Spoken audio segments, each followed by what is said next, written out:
से कहाँ है दिक्कत?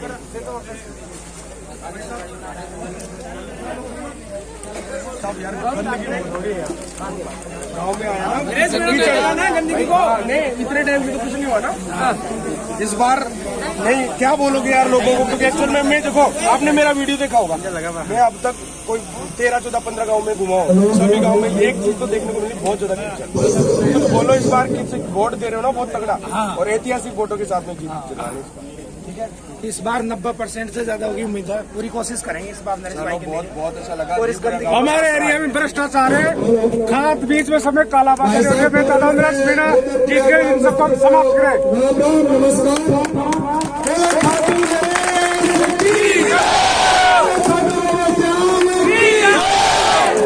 भाई साहब का गला थोड़ा सा बैठ गया है, काफी दिन से प्रचार में लगे हुए हैं, तो भाई साहब ने मेरे को बुलाया।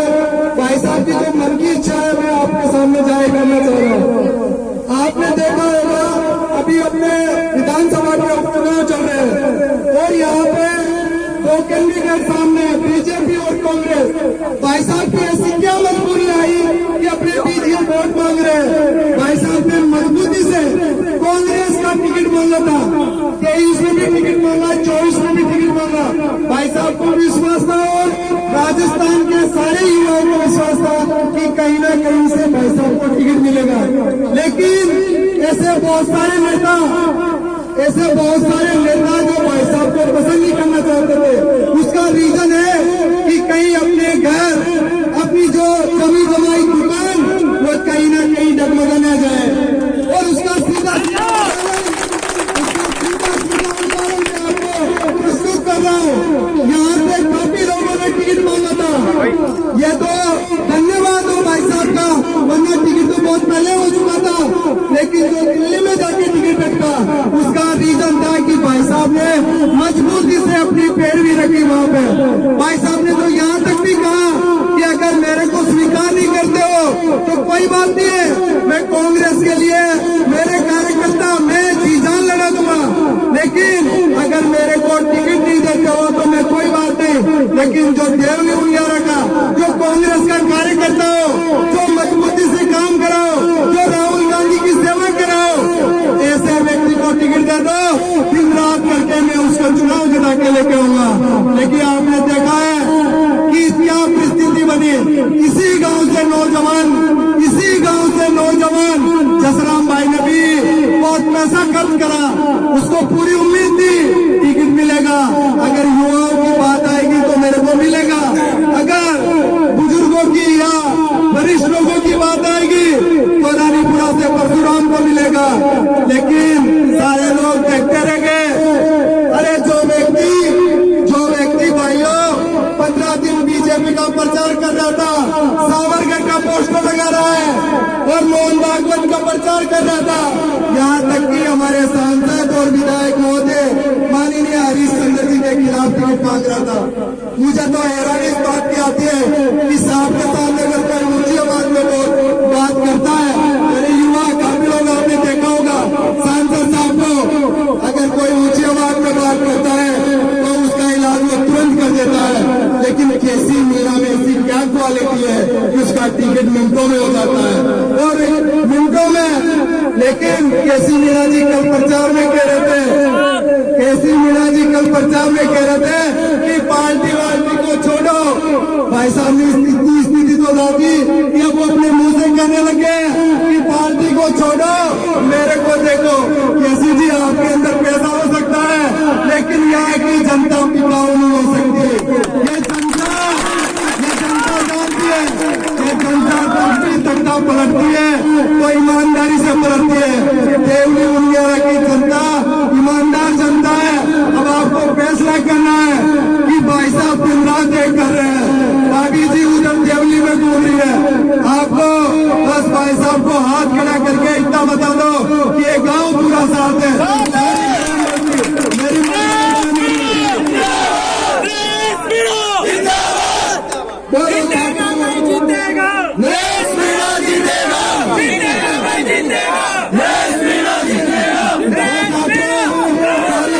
ध्यान रखना है कि पोलिंग के दिन अधिक से अधिक मतदान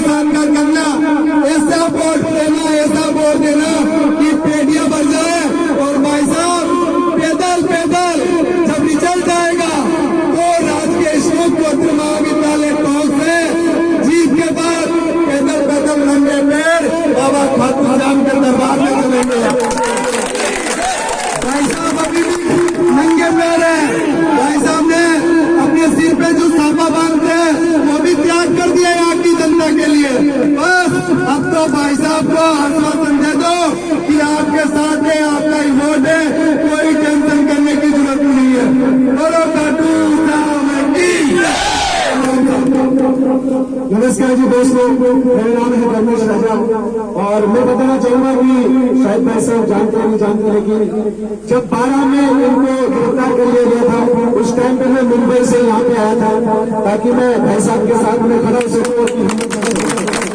आज मैं अपना काम छोड़ के मेरा करीब मैंने 10-12 दिन पहले वीडियो बनाया था, जब उम्मीद थी हमें सबको कि भाई साहब को टिकट जरूर मिलेगा, लेकिन टिकट नहीं मिला तो मेरा आने का प्लान था लेकिन मैंने कैंसिल कर दिया।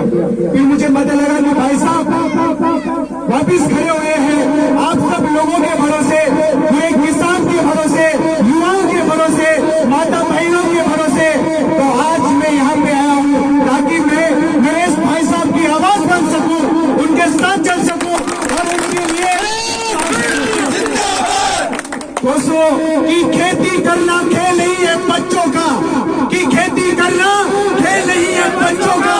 अरे पसीना निकल जाता है अच्छों का।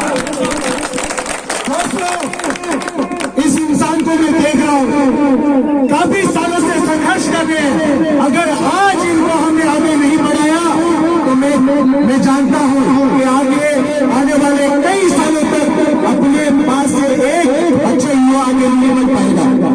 ये वो युवा है जो आप किसानों के लिए जीते हैं, युवाओं के लिए जीते हैं, छोटे छोटे बच्चों के लिए जीते हैं। ये वो भाई साहब है जो हर एक मजदूर, हर एक निम्न वर्ग सबके लिए जीते हैं। तो एक बार